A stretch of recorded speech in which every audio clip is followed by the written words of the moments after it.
You're going to feel afraid. You're going to be very uncomfortable. And just know that that's a sign of growth.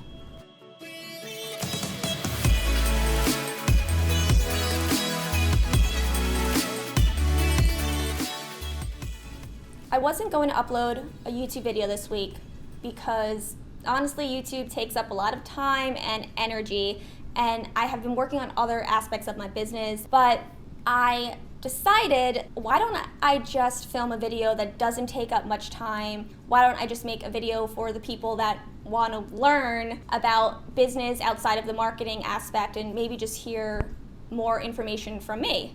So that's what we're going to do here today. I'm going to talk about things that I don't really talk about, and we're going to talk about perspective shifts and your mindset, really, because the first thing that I did before I even started any type of business was I worked on my mindset.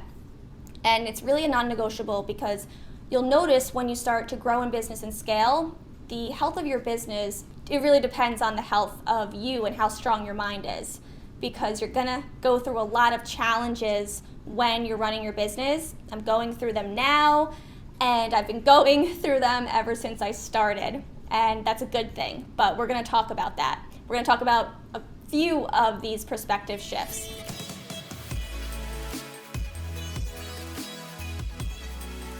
So the first perspective shift I want to talk about is your excuses. Now, I know our excuses feel really real.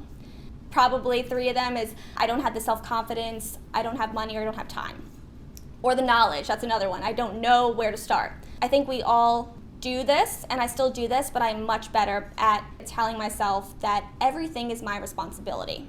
So anytime I have an excuse, I always put it back on myself, and this really does help me move forward and push through, because I know that I have the power.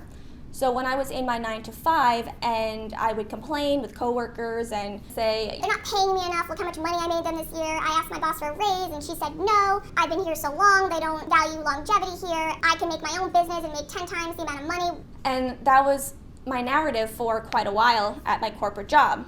I also want to say I actually did like my corporate job, but I did want to get paid more, and there were some things that weren't perfect, of course. Like nothing is perfect. The reality was that my future in that company was in the hands of my employer, and I didn't like that feeling. I wanted to be free, and I wanted to make a lot of money, and I knew that starting my own company would get me there. So instead of complaining, I complained for years, but once I shifted my perspective, and every time I made an excuse, I put it on me instead, it empowered me. So when I would complain about my job and how I wasn't getting paid enough, I said, well, you don't have to stay at the job. No one is forcing you to stay there. So it's your responsibility to leave and get a higher paying job and find, joy in a different job if you're not 100% happy here, or you can leave and start your own company if you want an unlimited income potential. So I stopped blaming the corporation for making me unhappy, and I blamed myself. And eventually I left that job. So what I want you to do is, next time you say you don't have the time, you don't have the money, you don't know how, you have self-doubt, I want you to think about how it's your responsibility to find a way out of that, to turn it around, that it's on you, because no one is going to give you more time, no one is going to just hand you more money, no one's going to hand you a profitable business. But if you want to grow a profitable business and you are making excuses, I want you to challenge yourself and put the responsibility on yourself, and then see how you can make things happen.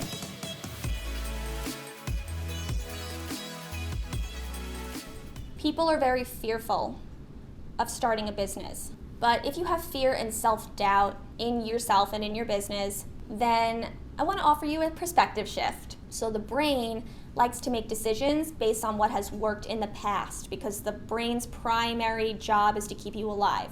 So if you've never started a business before and you're afraid, it's because your brain is telling you that this is risky.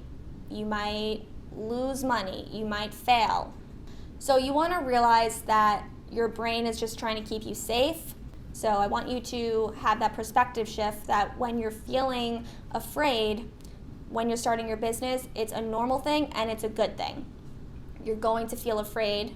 You're going to be very uncomfortable, and just know that that's a sign of growth. Now, one thing that I teach my students, it's the first lesson in Marketing for Makers Academy, and it's about your what and your why. So I want to talk about the importance of having a strong why when you're starting a business. And the reason is because starting and scaling a business is scary. It's uncomfortable, but if you have a strong why, then you're going to really persevere and keep going, because you can always think back to that why. My why is to show people, specifically women, sorry men, but this is just has always been my why, is to show women in 9-to-5 jobs that are unhappy in their careers that this is possible. That's my goal. My goal is to overcome how uncomfortable I am, so I can show other people that are maybe even less uncomfortable about themselves and their intelligence that if I can do it, then they can do it. If I can make $8,000 plus a month because I'm building all of these income streams, then you can do it too.